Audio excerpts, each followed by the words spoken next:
Hindi lang po raw si Franz Castro ang dapat ipa-disqualify ng COMELEC mga kababayan, kundi pati na rin etong si Erwin Tulfo ng ACT-CIS Party List. At yung isa mga kababayan, ACT Teacher Party List. Parehong ACT ng mga kongresista mga kababayan at pareho ding tumatakbo bilang senador.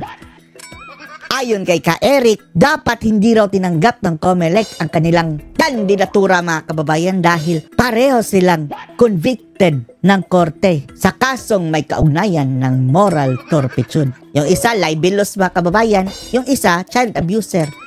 Mayroong conviction. Kaya kaduda-duda daw mga kababayan, bakit pinayagan pa rin itong tumakbo sa halalan gayong ang mga Teacher Party List at ACT-CIS na mga kongresistang ito ay parehong may conviction. Panoorin niyo po. Sabi ng abogado, mali na tinanggap ng COMELEC ang Certificate of Candidacy ni Erwin Tulfo at dapat kinonsider nila that it is a public knowledge and public records na mayroon po siyang conviction with finality sa Supreme Court mga kababayan ha. Sa criminal case na libel. I think 3 beses po or 3 counts of libel ang conviction niya.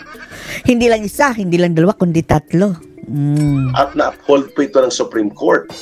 Ang libel po as a criminal offense is considered a crime of moral turpitude. Kasinungalingan kasi mga kababayan. Ang sinungaling kapatid ng magnanakaw. Ulitin po ni Ka Erika. At ang pagsisinungaling mga kababayan, liars, is prerequisite yan mga kababayan. Yan ang number 1 na katangian ng mga kurakot sa gobyerno. Una, maging liar ka muna. Ngayon, proven and tested na sa Korte Suprema na mayroong conviction ng libel mga kababayan. Hinayaan. Ang libel is equivalent to a crime of moral turpitude. Ibig sabihin, batas is batas man kaya. Bakit mayroong exemption? May effect po yan sa iyong moral integrity. Kung ikaw ay nagbabalak o not to mention, yung ginawa pa niya mga kababayan, yung issue sa kanya na stolen identity, Eric Sylvester Tulfo. Diba labag din yun sa batas? Yung kumuha ka ng identity sa iba? Gayon pa man, sa Amerika nangyari iyon, pero bago yun nangyari sa Amerika, dumaan muna yan dito sa Pilipinas.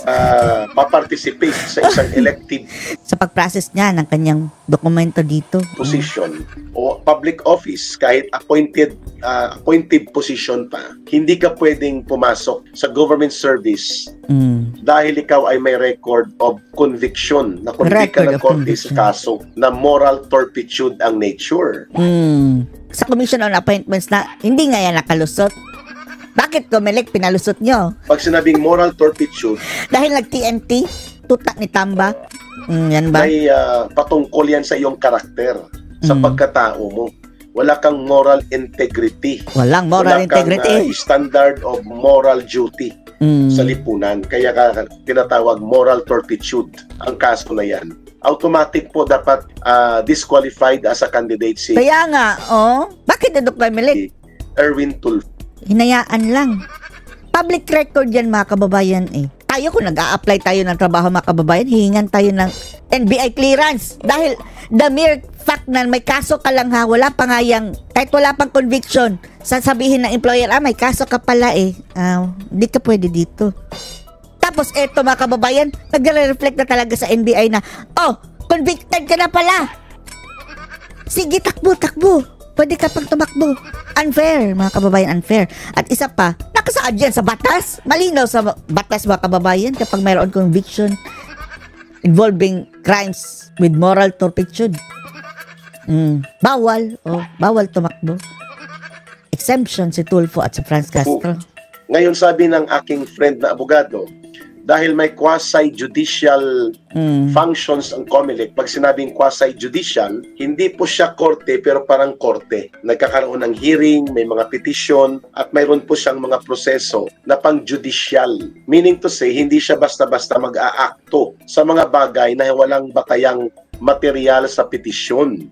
Wala naman po kasi nagpipetisyon, no? Kahit anong yaw-yaw, laban kay Erwin Tulfo, kung wala pong nagpipetisyon na ma-attach at ma-verify ang complaints na siya ay convicted sa Sinong willing dyan pupunta sa COMELEC at mag-file ng petition? Sana ikaw na lang ka, Eric, no? Kasi malapit kayo dyan sa Maynila, sa COMELEC. At dapat mga kababayan, known personality dahil kapag ordinaryong tao lang, baka hindi pansinin. na libel na in-uphold ng Supreme Court. 3 counts yata ito against a former Bureau of Customs officials. Si Erwin Tulfo po ay hindi i-disqualify ng COMELEC. Basta-basta. Yan po ang... At least, once and for all, kahit pa patatalo ang magpetisyon mga kababayan, at least nag-try sila ng sampa ng petisyon. Tingnan natin kung didinggin nga ba yan ng COMELEC. Make sure daw ng quasi-judicial procedure. Kailangan may magreklamo, magpetisyon. Ang kaso lang mga kababayan, narinig natin ng COMELEC, ang sabi, dapat yung petition daw mga kababayan, dapat isubmit mo 25 days after nakapag-file yung kandidato. Lampas na mga kababayan within 25 days, lampas. Ibig sabihin, hindi na nila yan papansinin. Pointless na. That Erwin Tulfo is convicted of criminal offense with the nature of a crime that is classified as moral turpitude. Bakit hindi na kulong, no? Bulta lang pala yan mga kababayan. Bakit yung si Mejorada, si Boy Mejorada mga kababayan? Sikat na sikat siya nung pandemic Convicted sa libel tapos kulong. Eto si Tulfo, hindi. Violation. Ang libel, pasok po sa moral turpitude na violation. So, kailangan po mayroong mag-file ng petition. So, sabihan niyo po mga vloggers. I-message niyo sila, sabi ni Pero sabi ng COMELEC, tatanggap pa rin sila kung mayroong petition mga kababayan. Kahit file lang pa sa 25 days. Sige, try lang natin, Ka Eric, go. Pwede ikaw. Eric. Wala kaming pera. As long as walang petition directed to the COMELEC, explicitly and categorically... Hindi kami marunong mag-English. Kailangan pa namin kunin sa Dan Fernandez para mag-tutor sa amin. Sabi ni Dan Fernandez, i-google mo na lang yan. Wala ka bang computer? In that petition... Ako nga, nag-google na ako.